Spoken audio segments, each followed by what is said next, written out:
Good morning, mathematicians. Hope you had a great spring break. We're back and we're getting into chapter 7, which is solving triangles. If you don't remember what a triangle looks like, here you go. And we need a little something called the law of sines. So we'll walk through that and then try to work on the assignment I give you later.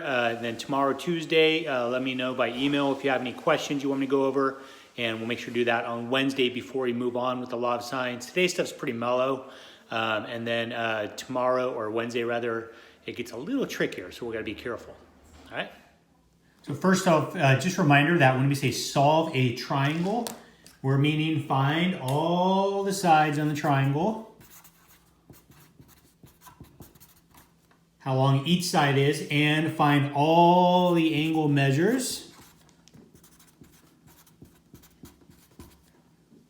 So you're actually finding 6 things. You can find 3 side lengths and 3 angles. In other words, you're finding the whole enchilada. Enchilada. Close enough, huh? Who doesn't love enchiladas? All right, so make sure you find everything.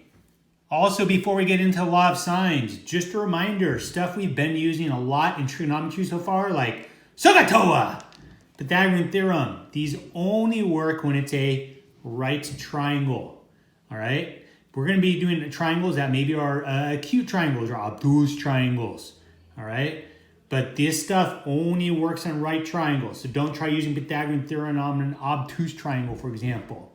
All right? So once again, only on right triangles, not the wrong triangles.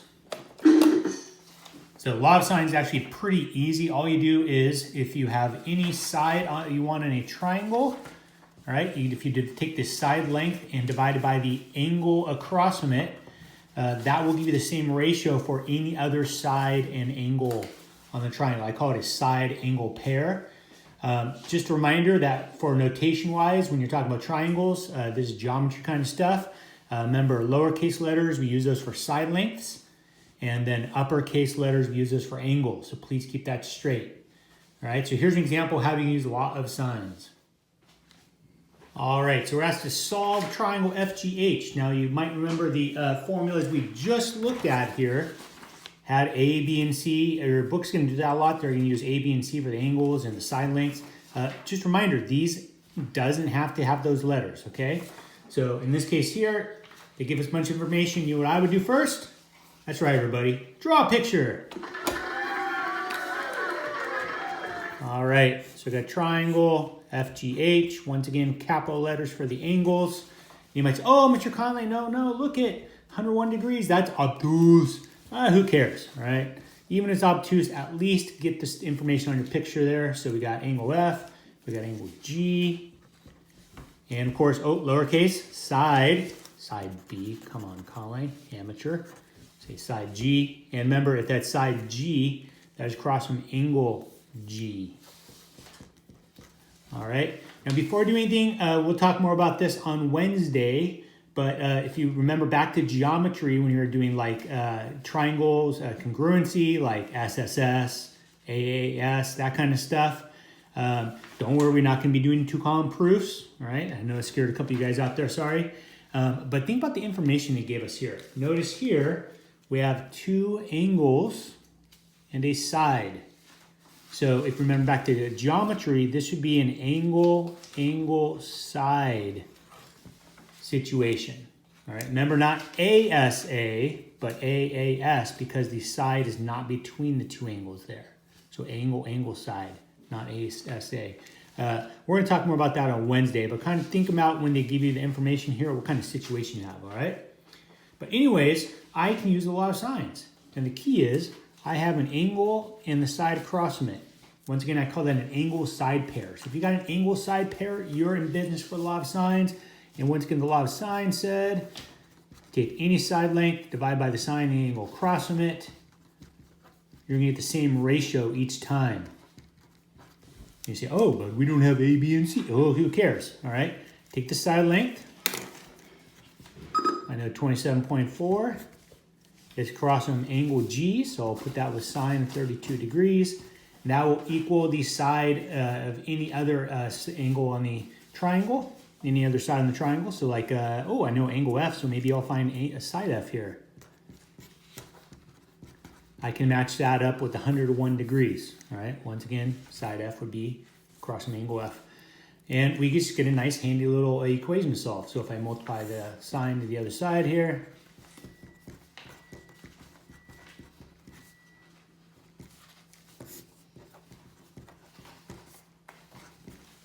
I can use Mr. Calculator to solve this. All right, so I just threw my equation we got here in the calculator. Notice I'm gonna use extra parentheses to make sure that I don't use wrong order of operations or something.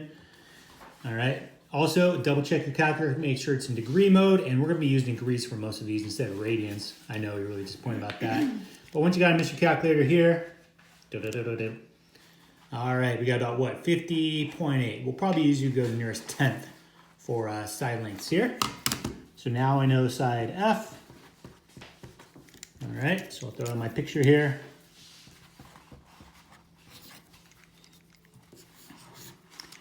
But we're not done. Once again, we want all the sides, all the angles. Ooh, easy angle right here, right? 32, 101, what's that? 134 degrees, 180 degrees in triangle. So we're left with, ooh, don't get it wrong, 133, 47 degrees. All right, so we know angle H there. Now we have all three angles. We got two sides. Oh, the last side. Ooh, we have two sides of a triangle. Should I maybe use Pythagorean theorem to figure out the last one? Yeah, probably not. Oh, that's right, because it's not a right triangle. All right, it's obtuse. All right, we can't use Pythagorean theorem. Instead, you know what I would do? I'd go back and use law of sines again. All right, let's find side H. So we know side H. Now we know it's across from sine of 47 degrees. And you could use side F and angle F. It's safest to go with, if possible, go with the given information there. There's less round off error. So I'm going to use, like we did the first time, side G and angle DG. All right, multiply this guy to the other side.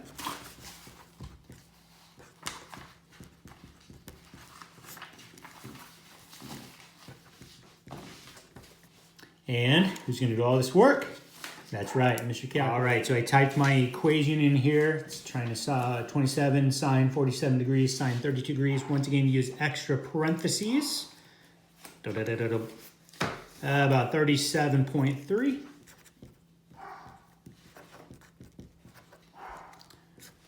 Of course, you wouldn't lie to old man Conley when he's on quarantine, right? So make sure you break down to an equal sign if you're going to approximate. And so now I know side H. And now I've got all three angles, all three sides, the whole enchilada. One thing before we move on. Remember another geometry thing we talked about before. On a triangle, the biggest angle should always be across from the biggest side.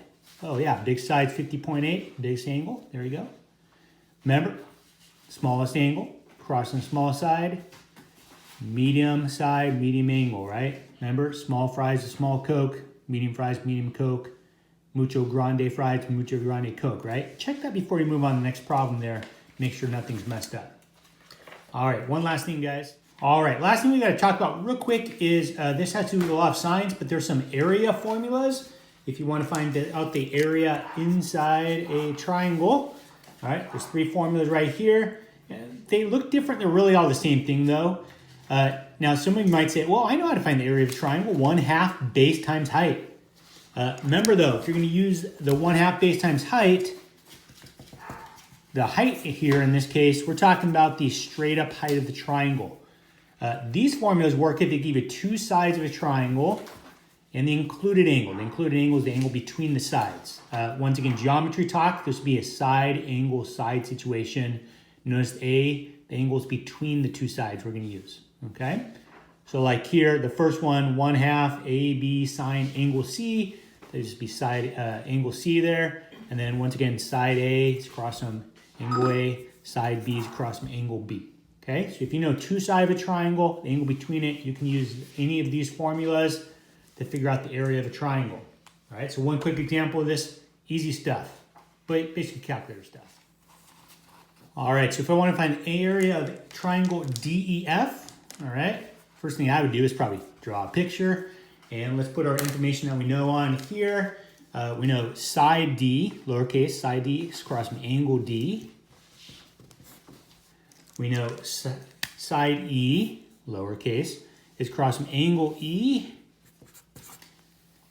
And we're also given angle F is 103 degrees. Not drawn to scale. Yes, I know that should be obtuse. Whatever, who cares?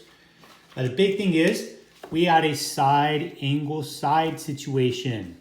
Okay? Once again, two sides, the angle between it. Ooh, not ASS. That'd be bad. All right, this guy's an SAS. And you say, once again, these formulas here we can use if we know two sides in the included angle SAS situation. And you say, oh, it's A, B sides. No, the letters don't matter, right? All we're going to do is multiply the side lengths, times that by the sine of the angle between them. All right, so we shuffle around the letters, doesn't matter. This is going to give us the area, and we're going to make sure we take half that answer.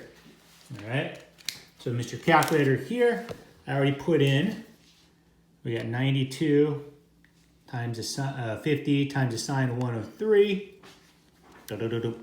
Of course, in degree mode. Now, the thing is, don't forget, though, we have to take half that answer there. So you could multiply by 0.5, or maybe take the answer here, divided by 2. And we get about 2,241. We'll go 0.91. Sound good? Once again, if you're going to approximate, don't forget to use the breakdance and equal sign there. And, of course, we're talking area. So remember area, all right? The area in it, we square the units. So please make sure you approximate and make sure you also use your units. All right, guys, so there's a lot of science stuff here. These guys not too big of a part of today's stuff, but we'll talk more about law of sines on Wednesday. It gets a little bit trickier, and we're going to do things a little bit differently than the book does, so be prepared for that. Otherwise, email me questions from the assignments from today if you've got questions, and I'll see you guys soon.